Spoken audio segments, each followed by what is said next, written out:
Welcome to the flight levels. All pilots know that learning to talk on the radio is no easy task. Even after mastering the basics, there's a whole layer of ATC jargon that often gets misunderstood. In my 25 years as a pilot, I've learned that controllers frequently say things that are misunderstood. And occasionally, pilots will unintentionally say things that are insulting. Today, we're breaking down these frequently misunderstood instructions and revealing the hidden messages behind ATC communications. Let's get to it.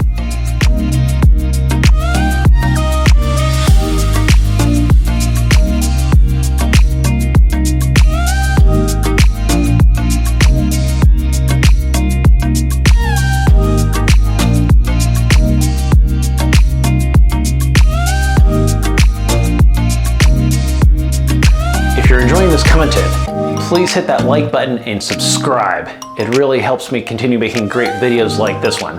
It also ensures you don't miss any upcoming episodes.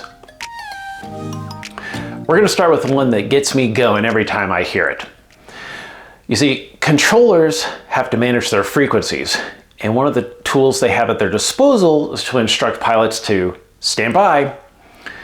Unfortunately, pilots are hardwired to listen to instructions, hit that push to talk button, and reply to whatever the instruction was. The one time you don't want to reply to your instruction is when that instruction is to stand by.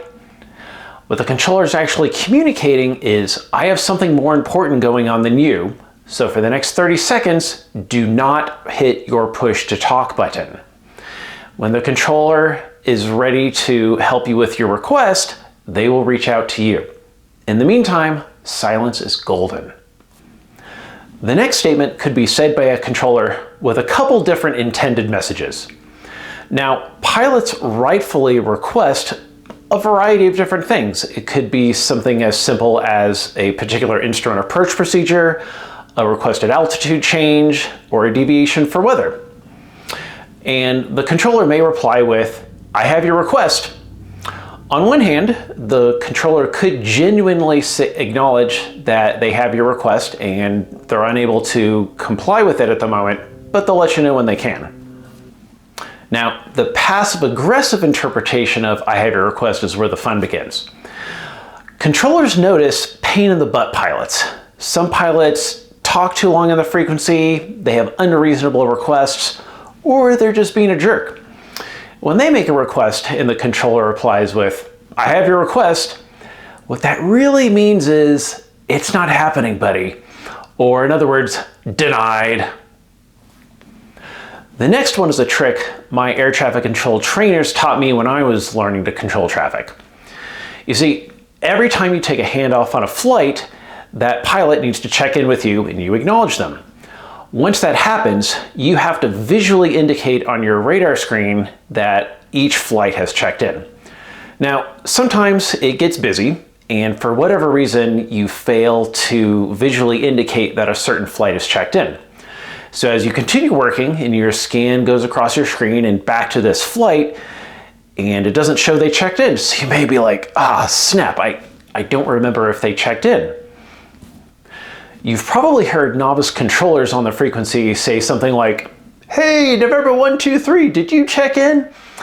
But that's the radio equivalency of saying, attention everybody, I've lost the ability to keep track of who's on my frequency.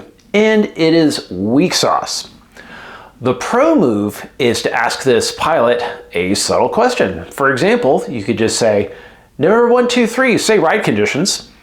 And if the pilot replies, then you know you're there and you can visually check that they're on frequency. The next phrase is another one controllers say that could be interpreted a couple different ways. Let's say, for example, that you are executing a published missed approach procedure and the controller genuinely wants to know, do you want to try this approach again? Do you want to divert to another airport? In which case they will say, November 123, say intentions. On the other hand, sometimes we observe pilots that can't fly in a straight line, they take turns where they're not supposed to, or they can't hold their altitude. In which case, it's very easy for controllers to ask, hey, November 123, say intentions. which what this actually means is, hey doofus, what the heck are you doing? And controllers, we need to be careful saying things like this. But you see, sometimes pilots truly are having a bad day. And a more gentle approach to this would be to say something along the lines of like, hey, number 1, 2, 3, I see you're having some difficulty. How can I help? And with this kind of a tone, immediately de-escalates situations and genuinely offers help. This brings us to a phrase with a unintentional offensive meaning. You see, after telling pilots to switch frequencies, it's very common to say a friendly phrase such as, see you later, or have a good day. And unfortunately, there's one that people intentionally use as a bigoted slur, which is, see you next time. And how can that be a bigoted slur? Well, let's take a look at the abbreviations of see you next time.